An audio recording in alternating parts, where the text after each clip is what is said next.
Welcome to Crucial Dialogue, hosted by Reverend Roger Gambrell and Reverend Clinton Thomas, where we discuss pivotal and controversial issues for those that need nurturing and clarity in the faith. Converse with us. Ask any question you want. Meet us online and join the dialogue. This is Crucial Dialogue. Hello, everyone, and welcome back to Crucial Dialogue, where we discuss controversial and pivotal issues that need clarity in the faith. I am your co-host, Reverend Clinton Thomas. Glad to be with you. Glad you could join us on this podcast. Those of you that are out there in Facebook and YouTube world, we want to hear from you on today. Chat with us. Send us your comments, your questions. We want to know how you're doing, what you're thinking. I have with me as always, my co-host, Pastor Roger Gambrell. Pastor Gambrell, how you doing today?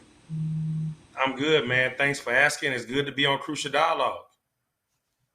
All right, glad to have you. And then we have with us Princess Firecracker is back with us. Oh, Andy Jackson. That does not look like Princess Firecracker. We got Deacon Andy Jackson on with us again tonight. Deacon Jackson, how you doing?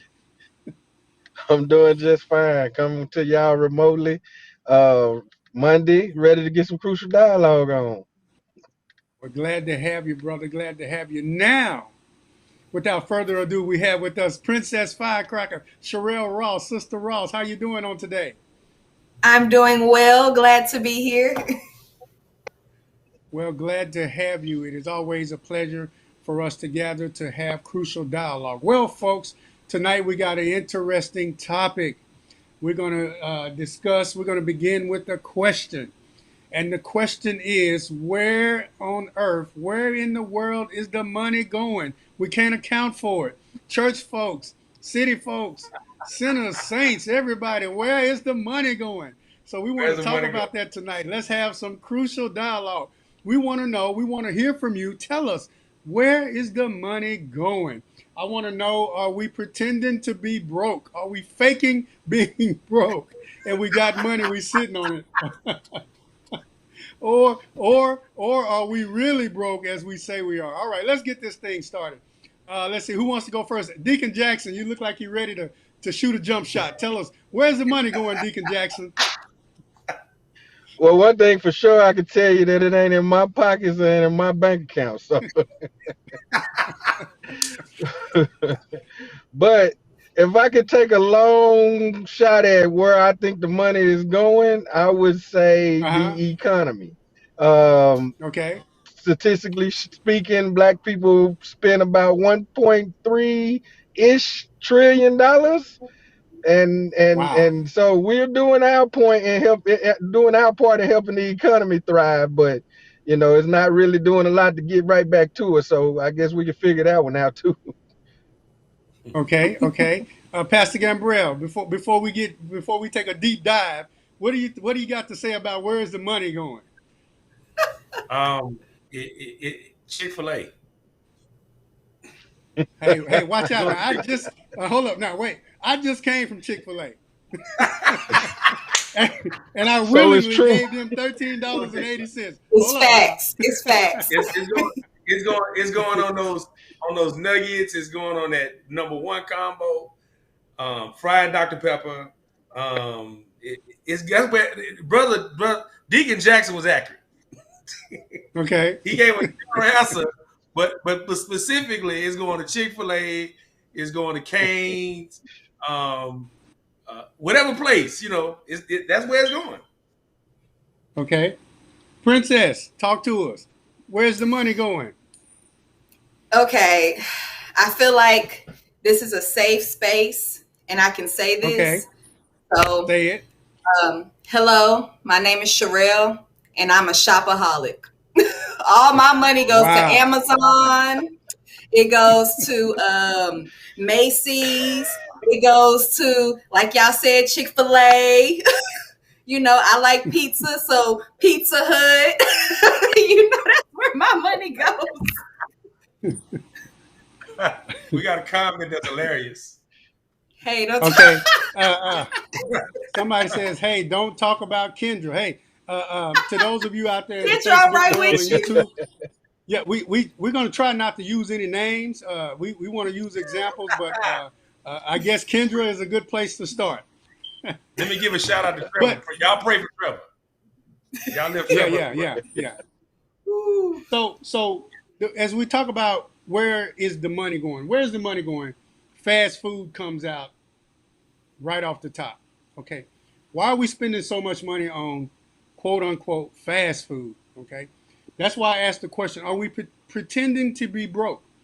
Because if we look at how much money we spend on fast food alone, okay, and then not only that, and let's just talk about it. I let's connect fast food to health issues. Okay, not pretending to be a health expert, but I wonder if there's a is there a connection between how much we spend on fast food, how much we take in, and then how much money we have to pay on co-pays, insurance, and everything else? I wonder if those two are connected. What do you think? What are your thoughts on that? It might Well, be I think difficult that to it's show. directly Go connected. ahead, brother. Go ahead, brother Andy. Well, I think it's directly connected. I personally I work in the grocery retail business, and I can understand, or I know the difference between buying a burger at McDonald's and buying a bun, buying the burgers, meat, buying the condiments, the lettuce, and being able to have 3 or 4 burgers for the price that you spent on having that one burger. So um, we tend to be conditioned consumers, and Okay. because we have that fast pickup, ready to go right now, microwave type attitude, that it seems like we're more willing to make a stop and spend 30 minutes in the drive-through line than take that 30 minutes to prepare that food. Okay. Pastor Yeah, Gambrell, you had a thought. and that's pretty accurate. Also, we're just conditioned. Um, I want to add to what Brother Andy said. I think it's very accurate because it's not 30 minutes. If you go through Chick-fil-A line, it may be 10 or 15. But Yeah. also, we're Yeah, conditioned what to time not of the day? prepare. We're conditioned to not prepare. So, if you want to save, there have to be some things you think through in terms of menus, in terms of a weekly plan. And my wife and I struggle with this. We're trying to work through this, but we understand that we can save more if we plan better. So it's going Okay. to take us differently to save more money. Well, I got 2 comments. Okay. So first, I gotta disagree, Pastor Gambrell. I don't know what time you go to Chick-fil-A, but I didn't sit in that line for 30, 45 minutes. It'd be around the restaurant. So maybe That's I'm right. going at the wrong times. We're not. But I'm not going to sit in line that long. well, once I'm trapped in, it's like, well, Gotcha. so but also, Andy said, he knows the cost of lettuce and the bun and everything. See, me, I'm looking at that coupon in my glove box. It says 2 for 1. So that's all my mind hears. So I'm like, well, let me go ahead and on the way home from work, drive to this restaurant, get my food. So when I get home, I ain't got to worry about nothing. I ain't got to wash no dishes, none of that. So that's why I feel like sometimes fast food is more convenient. Now, is it good for us all the time? Of course not. Anything that fast can't be that. However, it's good for the time being. Well, Sister Yeah, but Sherelle, but I hate to break the news, but the reason why you have that coupon is because you've been targeted. You have been I'm sure put in I have. that bucket. Black females are the #1 advertised to consumer. They wow. know that if they can hook that black female, that they are gonna get some revenue. So So you telling me I'm it weak? ain't a mistake that no. I'm not telling you that you're weak. That's not the conversation. The conversation is does the market know its targeted audience? And Yes. you just confirmed that the price of that lettuce don't matter as long as that coupon or that sale is there. So I'm just stating the facts that black females are the number one targeted group of people that is advertised to. And you know what? I guess I gotta agree with you because I don't care about lettuce if I get a free side or my drink free. You know, I ain't worried about lettuce no more. 30 cents, I'll add some cheese. Okay, I got a free drink. I ain't worried about 30 cents no more. Wow, so we a target, y'all. Black women. Wow. For several things. But then that's why I brought up the health issue, because we're so quick to go through these fast food lines and to get this food. And, they talked about the quarantine 15, putting on 15 pounds during the quarantine. But I'm sure outside of the pandemic, people have gained a lot of weight because we're making unhealthy choices. Yeah. Mm-hmm. Agreed. And I want to add something else. We're talking about spending, but I want to argue some of the money is not being made because. So we're talking about where the money is going, right? Uh-huh. I want to argue this, that we haven't made the money. Okay. Mm-hmm. Explain, please. Well, there are lots of people who have gotten into the mindset, well, I'm not going to work. Uh-huh. So there are people that's disconnecting themselves from money because they won't work. We're dealing with that issue too. Not only do we have a spending problem, we also have a problem with people don't want to work. Okay. That's so right now, the people that ain't working the people that's not working right now still getting paid, so it's still some money being spent. Yes, there's some money being spent, but think about the people who, for instance, this past weekend, the moratorium deadline passed on the landlords. Okay. And so people had, since the first of the year, whatever the time frame they had, they may have been getting support. The support was cut off. It didn't come through. However, it didn't work. I was curious to know what options did people take to prepare themselves for that, to make that money. So I'm saying sometimes it might be, I'm not working. That's where a lot of my money's going because I'm not working to make the money. That becomes a challenge too, not a spending. I also want to argue about go ahead. Go ahead, Sherelle. No, you go, Sherelle. Oh, no, keep that comment up there, Bouchard. Oh, okay. I also wanted to say, I want to also argue about credit card usage. I think a lot of our money goes to credit cards and loans because, like you said, we're not making money, so we're borrowing it. So we're putting ourselves in more debt because we have to pay that back. But then sometimes if we're unable to pay it back, we call and ask for extensions, and it's almost like that's a rabbit hole itself because credit cards, you pay them on time enough, they give you that big old increase. Now you like, what? Now I got this big old limit, but that causes you to spend more. The thing is, though, if the more you spend, I was taught that you shouldn't buy something that you can't buy twice, if that makes sense. If you can't buy it twice, then you can afford it. So yeah, that was my argument. Did you see that comment? Good points. I saw another comment up there. I see a comment that's supporting the first one. It says, yes, I was about to write the same thing. Women, we meaning black women, are targeted most likely because the woman of the household is in charge of the meals. And I believe the previous comment, the previous comment talked about women working outside the home and raising a family takes less time to go through the drive-through fast food line. It's more convenient. Mm-hmm. Well, I beg to differ based on the fact that my mother was a working mother. And my mama came home with a whole chicken, cut up the chicken. It was 2 legs, 2 thighs, 2 wings, a breast and a neck, 2 breasts and a neck. And mama cooked after she came home from work and made cornbread and cooked some beans and had the beans sitting in the water on the stove. No, ain't no time out. Hold on. It's my time now. Hold on. Hey, I've been waiting to talk. I finally got my chance.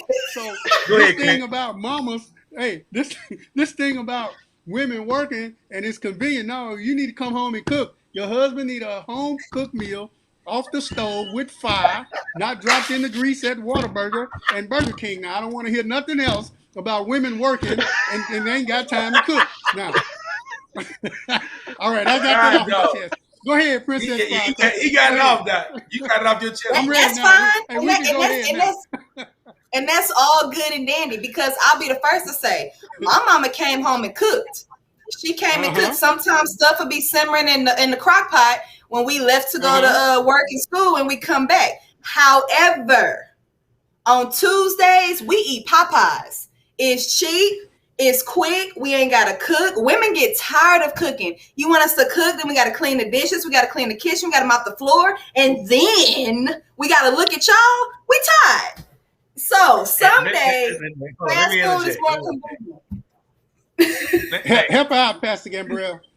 Well, I want to interject this because I understand this. I've gone through raising children from teenage all the way up to teenage life, and you gotta meet the woman halfway. So my role was I didn't cook a lot, but I took over the cleaning roles, and I bring the kids to help me occasionally. So on that sense, if we're gonna ask women to cook, we gotta do the cleaning. There's got to be some. I think we're on a different topic. I don't hear you. I said we're on a different topic. Hey, wait a minute. We ain't trying to go there, but I had to bring some balance. As co-host, we're talking about. No, don't stop him, Andy. Don't stop him. No, hold on. I was just responding to the comments of the people that said they can't cook because they got a job. So they rather spend money at the fast food place and use more money than to come home and before you go to work, ladies, soak the beans in the water on the stove like Mama used to do. And then when you come home, all you gotta do is turn the as the old people say, turn the eye on and start cooking. But anyway, turn the eye on. I'm not disagreeing with y'all, but sometimes it's like if the convenience of saying, you know what, all the bills are paid, the house is taken care of, I can spend some money out. Let's eat out today. Let's splurge a little bit. Let's supersize. Let's eat. We ain't gotta cook. So sometimes I'm quick to eat out. All right. Yeah. All right. So let's switch gears a little bit, since the women are demanding all of our peers and talk about Women Unite. We're doing a study currently at church called we're doing this, man. There's some good comments coming in. Boy, I wish I had more time. It says that mama back then didn't complain, she just did it. Well, that made a good mama. But anyway, I'm gonna keep going. We're doing a study right now called y'all need to focus, okay? We're doing a study called Set Apart, and it's talking about calling a worldly church to a godly life. In chapter 2 of this study, Sunday morning, we began talking about materialism, okay? Sister Firecracker came out the box with a confession. Hey, I'm a shopaholic. So we asked the question, where's the money going? Let's spend just a few minutes talking about materialism, because materialism is a problem in the community. So let's talk about that. How do we get rid of this this thing that's in our community called materialism? Let's talk about that. We have to. So I think that we start with the kids. Okay. You start with the kids. I started working at 13, and the first paycheck I got, I gave it to Nike and Michael Jordan. I didn't come home like on the TV shows that we seen, that first kid get their paycheck and they like, oh, mama, here, I'm gonna give you a paycheck. Nah, I had already seen what I wanted 2 weeks before the check was already cleared, and so my mindset was to go and stand in line. I don't think we stood in line back then because he was still playing, but I went and got those Jordans, and full disclosure, I left school to get the Jordans so I can go back to school to show the people that I got the Jordans. And so when we go into this materialistic thing as kids, so it's not an accident that women are targeted, Black women particularly are targeted for advertising. It's not an accident that in the Black community is a food desert where you have more fast food restaurants than grocery stores. It's not an accident that we're trying to figure out where the money went, because the stigma is that black people are poor, and that's why they are affected more by things like a pandemic. But the reality is a lot of us are not poor, we're broke. Poor means that you don't know where the money's coming. You don't know where the next one's coming. Broke mean you don't know where it went, just like we're talking about. I mean, I had it and it ain't there no more. You don't know where it went. so, Where it went till it's gone. Yeah, Pastor Gambrell mentioned it in his part. I mean, earlier he said his wife and himself struggle with the planning part. So if we teach our kids the value of money and understand how to manage money, then we can come out of that. But when you turn 23 and you graduated college and you got $40,000 of student loan debt and you got $20,000 of credit card and you just signed for your brand new BMW to be celebrating your graduation for $40,000, and then you go rent an apartment, then we missing the point here. You know, And that's the norm. homes is what. Yes. Come on, That's what I'm Gambrell. saying. What I was saying about all I was doing was echoing Brother Andy saying that's normal. Yes. So again, we just don't. We're not using wisdom with the little money we have. So we create a whole lot of problems because we talking about it. Brother Andy just brought up the example of somebody graduating college. You got $40,000 of debt. You got 8% interest, 10 years. Figuring out what that's going to cost you. You're almost paying back double what you owed if you take all 10 years. If you don't tackle it with some aggressiveness to get rid of it, you're going to pay back almost double. You decide to go get a car, finance a car. Now you got more on your credit. You're 30 years old. You've been paying on the loans. If whenever you've been paying them late, sometimes you may have paid off 2 or 3 years. Now you're talking about getting a house. And we don't know if your spouse had the same problem. So yeah, or if you have kids. Exactly. Go ahead. What'd you say? Or if you have kids. There you go. So we got a lot going on. I got a different viewpoint of that. What about, and it's almost a comment and a question too. What about, because in college, around September and February, we get that refund. Some people don't see that as, well, some people have it from their grants, some people have it from loans. You get that refund. I know people that had $10,000 refunds and went and got a car, bought everybody food in the caf, and went bought all these nice clothes. And then a month later, they broke. And then, like you said, whoever had $40,000 debt getting out of college, you are blessed, because that's low compared to what I've heard. So then you get out of college. That's a junior college. Gotta be, because man, because I can show y'all some numbers. But I guess what I'm asking is also, what about the person who is trying to apply for credit cards but didn't know there were bills already in their name from when they were a child? So now they're forced to spend more money to get their sales back in order. That's a tough question. Because I would say, somebody like that. That's dealing with identity. I know a couple. Yeah, I know a couple people. Yeah, I mean, because you see, you have parents, put the light bill or whatever in the child's name. I don't understand how that should. I think these electric companies and utilities are a lot more frugal with looking for information and background than they used to be. That used to be pretty easy. I don't really see how they can do that. Me neither. But Well, I was thinking along the lines of identity theft, having something already in your name that's been purchased or signed for. That's I was thinking along those lines. Identity theft against your parents? Say that again. Identity theft against your parents, because they did it. Well, hey, you know what? Hey. Not mine, for the record. Not mine. It wasn't mine. I think. What did Bruce say? He said my dad. Yeah, but no, it wasn't mine. I'm sitting there thinking about this. In our country, we take we're not really taking debt seriously. Okay. It's just not a big deal.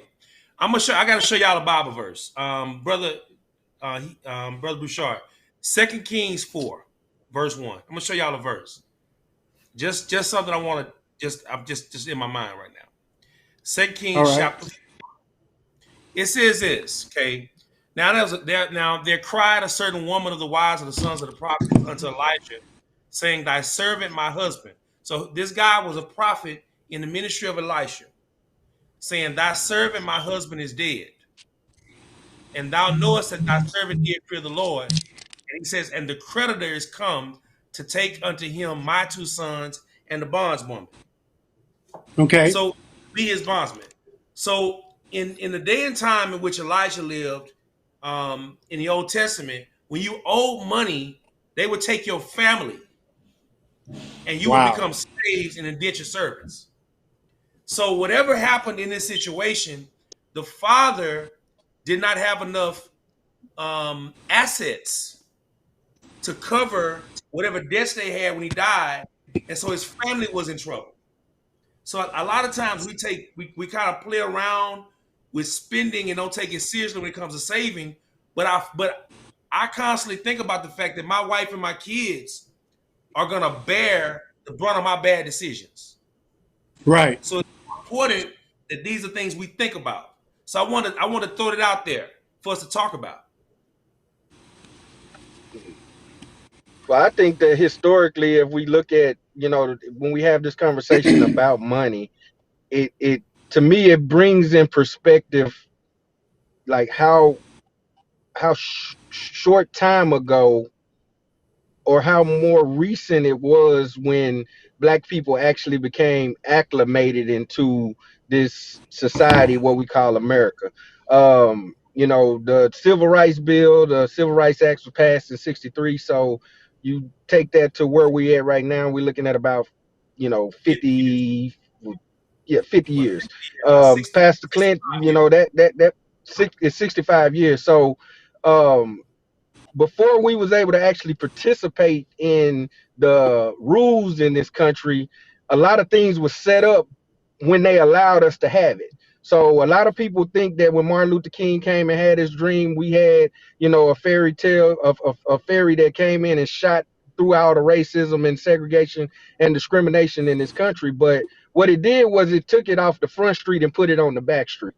And the back street was the red line, and then the way that we did the housing, and then the GI bills that we was not allowed to have. So a lot of, if you look at it in context, a lot of the money that we're earning today is really making up from what was given away or taken, 60, 70 years ago.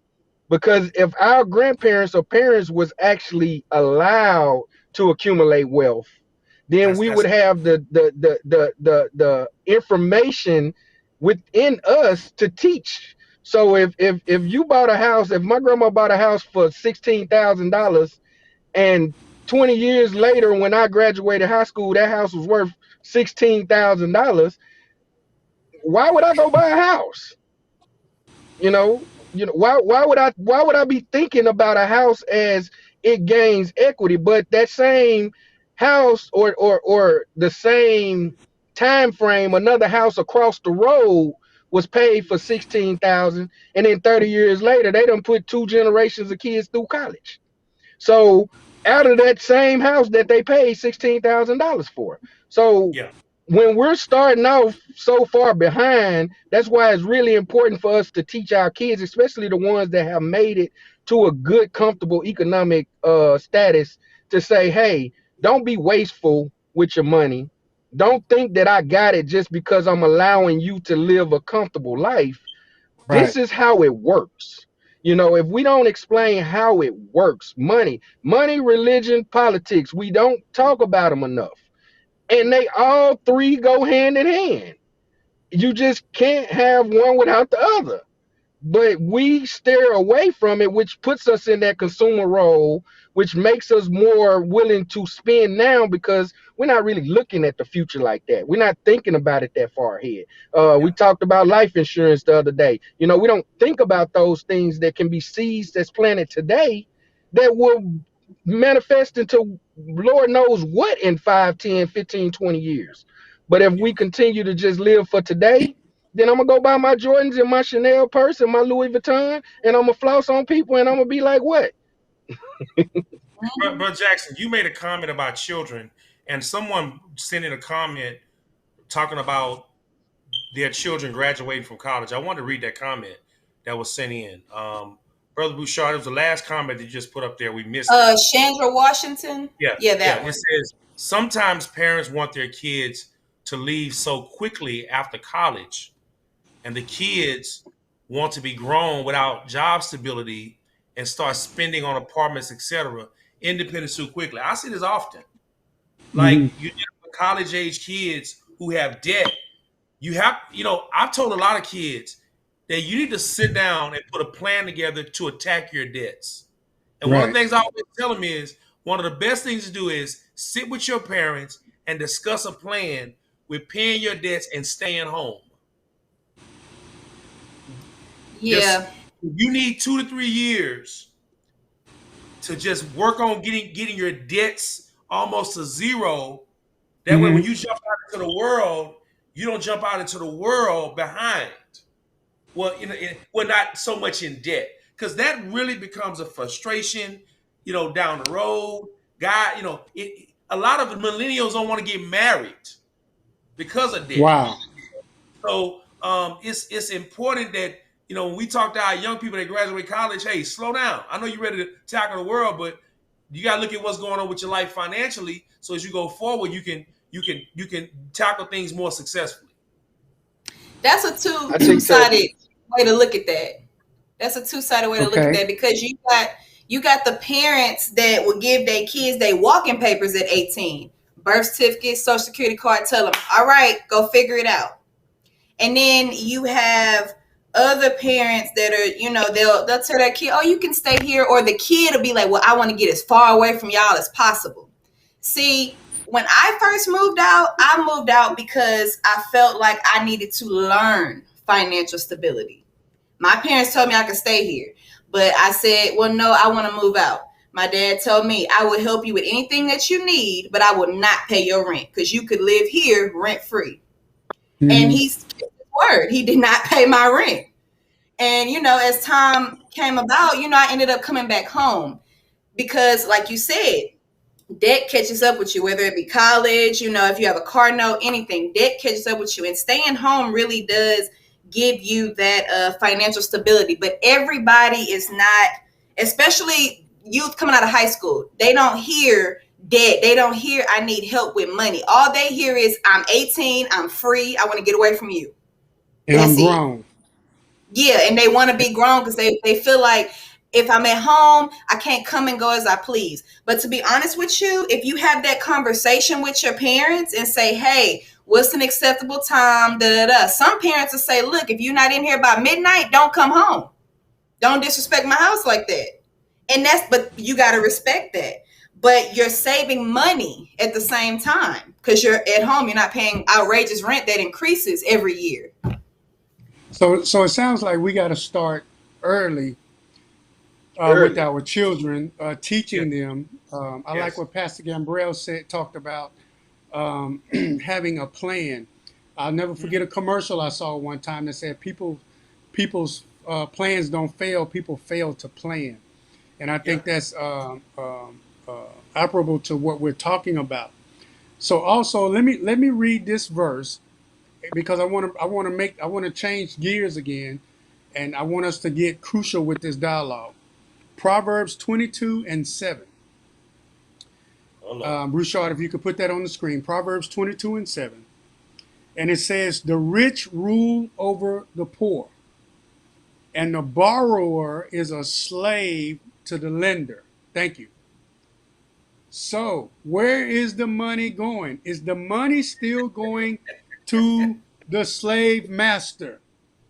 Are we slaves? Is materialism a form of slavery? Let's talk about that.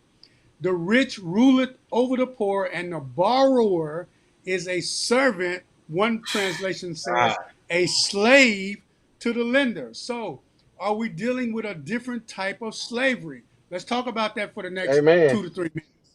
Let's talk about it. I Are think we that dealing with I another think form of that you hit slavery? it. I think you hit it on the nail Definitely. with that one, because the plan wasn't for us to get free. That wasn't a part of the original plan. So when we had to, and God made it known that these are my people, we're gonna be free, then the game changed. One form of slavery was the penal system, the prison system. They said we're gonna get half of them, and we're gonna take them, make them criminals, and they're gonna be slaves that way. And then the smart ones, we're gonna bait and switch them. We're gonna dangle this education and this white colored fountain and this white school and everybody else, and make them feel like what they have is inferior, so that they want it so bad that they willing to pay more for it. You had people in the 60s and 70s that just wanted to get out of the hood so bad they paid top dollar for property in white neighborhoods, and in 2 years or a year and a half they turned to black neighborhoods, and that top dollar was gone. The whole equity in the house is gone. So it's not an accident that we're slaves to debt. This country was founded on free labor, and we have the most debt in any other country in the world. We have the most debt, triple the amount. Now, how do you start off free labor and still in debt? That's because the money stays in 1%, and the rest of us gonna fight, scream, and back and borrow for the rest. So then what I'm hearing is we are slaves. Yeah, Not me. I'm good. been Well, that way. well, I mean, it's kind of like he said, we free, but we're still shackled in another sense. You know what I'm saying? So it's like almost, I guess the example I could use. I'm free to go to school with my Caucasian counterparts. However, but certain opportunities that they're allowed it to with minimal effort, I gotta, pull tooth and nail and sell my kidneys in order to even get slightly looked at for that same opportunity. Come on, Pastor Gambrell. well, I was just gonna say again, all of those things that we come against are not gonna move. But the way I see things is that the decisions we make every day with the money we have will affect the kids behind us. So we have to think about the lane that I drive in every day, the money that the Lord has given me to be the steward of. The question is how much wisdom am I applying to where I handle my money? Do I have a plan for the people behind me? Am I thinking about my kids? Am I thinking about what happens if I'm driving down 59 and I don't come home? So all of the money I'm spending, what am I doing with it that effectively helps my family? When I'm deciding to go to Chick-fil-A, I have to think through: can I get home to cook and save, or do I go to Chick-fil-A? Those are decisions we're making. Right. So the things in our power is very important that we make better decisions which in the things that we control. And a lot of what I see in our community is that basic, simple things that if we do differently would affect the next generation very quickly. Just some simple things, simple planning decisions. We talked about some of these things privately, but it's very important. It's very important that every family have an insurance plan. Most families don't have a simple insurance plan. So when something happens, we don't even know how debts are going to be paid. How the kids Got to do a go to school. GoFundMe. Yeah, Got to do a GoFundMe account. GoFundMe, and what the GoFundMe money does, it goes to the funeral home. So it barely that if you make that. I've gone through 3 of these in the last 4 or 5 years with people that's close to me because people did not think about these things and make the necessary choices in the better part of their life when it would have been cheaper down the road. They didn't make those decisions. So again, it's all about personal decision making. We talked about this earlier. There's got to be some personal decisions that you and I make on a daily basis, whereby we bring those changes based upon the decisions we make. We Well, can All try. right, sounds I would I would challenge that real quick, just for the fact Oh, that we had an era in this country where we did all of those things that you're talking about, and we still here. So unless we're inherently ignorant and evil and just wasteful, or is something out there that's helping steer us to this wasteful oh, of course. spending, No, and I get the individual choice, but I can't stop an appraisal from coming in and devaluing my home just because I'm black. You see what I mean? yeah, I that right. can't happens. I can't stop the police from pulling over the brother that just got off work and he went to, the spot, and he may have had, something on him, but he had to go to jail, and then his wife had to go bail him out. And then when it's just a lot of things that happen to us individually that will continue to keep us from collectively fighting that system that says it's okay to devalue his home 20% because he's black, because typically black people don't stay in nice houses. All right. And oh, good. I'm sorry. Well, I was going to do final comments, so I'll start Yeah, with go you, ahead. Go Pastor ahead. Gambriel. Go ahead. Well, I agree with Brother Andy in this because I saw this even during last summer when we talked about the stimulus, where all the small businesses were closed, but Walmart didn't close. And if you got Uh-huh. stimulus money, where'd you go? You went to Walmart. So With although Walmart. the money went through our hands to big business. So we got a lot of evils in this country we need to address. So I hear you 100%. With that, I still say we got to make better decisions individually to counteract some of this stuff. All right. Sister Sherelle, where's the money going? Closing comments.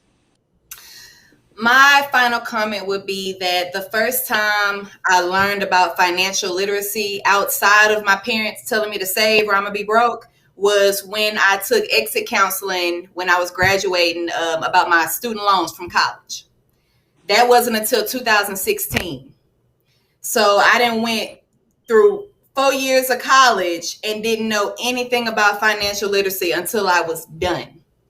I think that's a problem. I think, honestly, high schools should have some type of program where they teach kids about grants and loans and credit cards and mortgages, because they don't know.